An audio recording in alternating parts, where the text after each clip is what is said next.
Assalamualaikum warahmatullahi wabarakatuh. Salam bahagia, salam sejahtera, salam Putri Cempak, cerdas, cantik, mandiri, proaktif, dan agamis. Sahabat Putri Cempak, Ramadan ini setan-setan itu dibelenggu, kemudian ditali pakai bukan pakai rafia loh, tapi mungkin pakai tali yang kencang sehingga tidak bisa bergerak, tidak bisa menggoda manusia. Tetapi faktanya ini kita melihat bahwa banyak yang masih tergoda setan meskipun setannya sudah dibelenggu. Itu artinya bahwa setan itu memang tetap menjalankan tugasnya, yaitu menggoda manusia.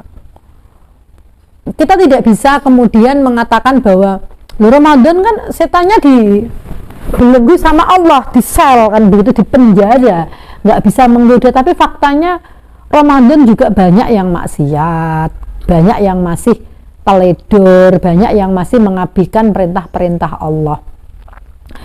Kita sadarlah dengan sepenuhnya bahwa setan itu tidak hanya menggoda jasad kita, tetapi masuk ke pori-pori badan kita. Masuk ke pori-pori. Kalau sudah masuk ke pori-pori, bagaimana mendeteksi? Nggak bisa. Sulit sekali. Sudah di pori-pori kok. Mendarah daging. Setan yang sudah mendarah daging setiap sanubari manusia. Untuk itu makanya manusia ketempatan sifat lupa, dosa, ya karena itu tadi sudah di nas sama Gusti Allah bahwa dalam kondisi apapun setan ini mencari manusia itu supaya terlena, terpedaya, dan juga mencari bagaimana manusia ini bisa diajak dalam bujuk rayunya setan. Nah, apa tanda-tanda bahwa setan itu masih bisa menggoda kita meskipun kita sebenarnya sudah berusaha sungguh-sungguh untuk menghalau setan? Apalagi di bulan Ramadan ini benar-benar kita sudah berusaha untuk menghalau sejauh-jauhnya, tapi masih saja kita bisa tergoda. Apa tanda-tanda bahwa setan itu masih bisa menggoda manusia? Yang pertama, kadang-kadang niat kita itu bisa melenceng. Padahal niat itu kan yang tahu diri kita ya. Nawaitul wudu A bisa menjadi nawaitul wudu B misalnya. Ini bukan kita mengesampingkan ini, enggak. Artinya kita wudu, nawaitul wudu A lirafil hadasil asghari fardhon lillahi ta'ala. Kita niat wudu untuk menghilangkan hadas kecil karena Allah Subhanahu wa taala. Tapi ternyata pada saat kita wudu, mohon maaf, di tempat yang sangat terbuka kita lupa untuk bahwa kaki kita adalah aurat, rambut kita adalah aurat misalnya, sehingga kita terlena, terperdaya di link sekitar kita tidak menjaga itu. Pokoknya luru lah, lenane manusia ning itu diluru setan itu. Kita tidak bisa kemudian aku sudah niat baik kok, sudah punya nawa itu yang kuat kok, tapi nawa itu bisa melenceng maksiat gitu, lali maksiat saja itu ngantuk maksiat gitu langsung porak-poranda pindah setan, sehingga setan mampu membuat niat yang harusnya baik menjadi kurang baik dan bahkan tidak baik. Ini kita pasti tahulah, suatu ketika kita punya sebuah amal, sebuah kegiatan atau action yang awalnya memang baik tetapi akhirnya menjadi kurang baik, ya karena dalam hati kita ini berperang bujuk rayu setan. Kita kepengen amal kepada anak yatim, fakir, miskin secara sirri, kalau usah diketok-ketokno lah, aku kepengen ngamal karo tonggoku, karo dulurku, rasa ngomong sopo-sopo. Ternyata setan ngosak masuk nang jero ati. Rugi kalau diomongno, mosok ngamal 10 juta ra diomongno, mosok ngamal 100 juta ra diomongno. Engko ora ketok nek kowe apik, engko ora ketok nek kowe ini dermawan, kan begitu. Omongno wae kanggo menyemangati kanca-kanca untuk syiar, untuk teladan supaya semuanya berbuat baik seperti kamu misalnya. Nah, seperti ini membuat manusia itu lupa bahwa niat awalnya bukan itu, nawa itu pertamanya tidak itu, tapi karena setan begitu memporak-porandakan niat awal, akhirnya kita terpedaya. Yang kedua, tanda-tanda bahwa setan itu mampu menggoda manusia meskipun sudah khusyuk, sudah walim, sudah solihah misalnya, tapi ternyata setan masih bisa menggoda. Apa itu? Adalah kata hati. Kata hati. Seperti contoh, ada orang pakai baju koko ke masjid, dia kepengen iktikaf lebih awal di masjid, kemudian sudahlah aku kepengen iktikaf ke masjid, daripada di rumah nganggur, aku kepengen ke masjid lebih cepat dan di sana tak niati iktikaf. Tapi di perjalanan kemudian meskipun dia menundukkan kepala, terus kemudian dia merasa bahwa dia lebih baik dari orang lain. Semua orang tidak ada yang punya niat iktikaf, ternyata alhamdulillah aku punya iktikaf, berarti aku lebih baik dari yang lain. Dia lupa bahwa semua itu hidayah dari Allah.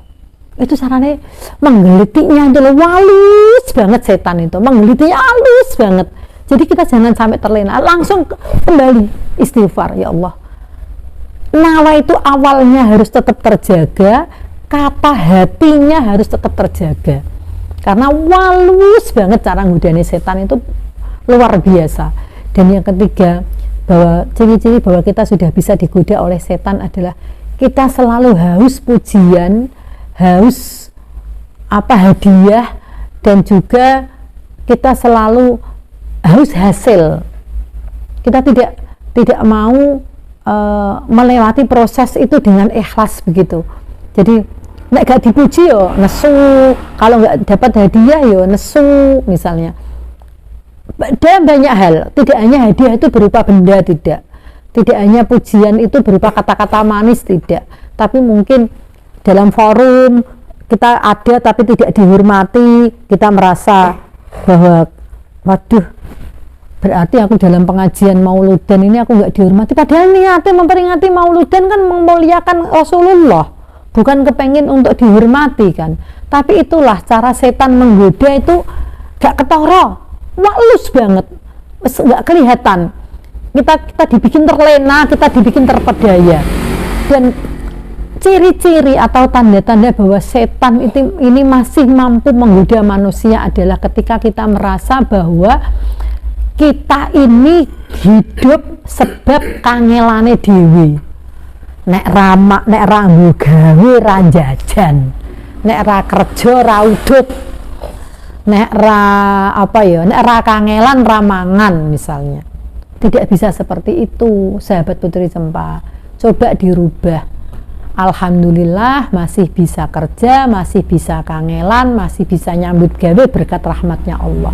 Jangan mentang-mentang. Kalau kita mentang-mentang berarti kita mengesampingkan pertolongan Allah dong. Inilah cara menggoda setan itu yang luar biasa. Dalam hubungan rumah tangga misalnya, kadang-kadang suami istri itu bercekcok, bertengkar, itu masing-masing kepengen cari benarnya sendiri. Kalau kemudian suaminya sudah benar, istrinya benar, sudah saling memaafkan, setan masih menggoda. Kayak aku ngapain, kayak aku ayu kok gelem dibojoiku, kayak aku ganteng kok gelem dibojoiku misalnya. Wah, direkodoyo, ditipu, dirayu-rayu, naudzubillah min dzalik, sehingga yang awalnya sudah saling memaafkan, saling menerima, saling mengikhlaskan, tempur lagi, tukaran lagi, geger lagi, yang itu tidak ada ujung pangkalnya begitu. Inilah teman-teman, marilah kita benar-benar a'udzubillahi minasyaitonirrajim, memohon perlindungan Allah dari setan yang terkutuk. Ini penting banget. Kita harus sadar, nek perlu setane difatihai ben ra nggodha menusa. Khususan kangge setan, ya Allah, mudah-mudahan kula mboten digodha.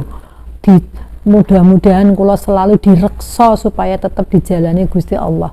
Karena begitu dahsyatnya setan itu sampai masuk pori-pori, sampai masuk ulu hati. Untuk itu manusia jangan terlena, jangan terpedaya, jangan merasa diri kita sudah bebas dari godaan setan, karena kapanpun dimanapun kita masih bisa terjerumus dalam godaan setan. Untuk itu selalu memohon perlindungan kepada Allah supaya kita dilindungi dari godaan setan yang terkutuk. Salam bahagia, salam sejahtera, salam Putri Cempa, cerdas, cantik, mandiri, proaktif, dan agamis.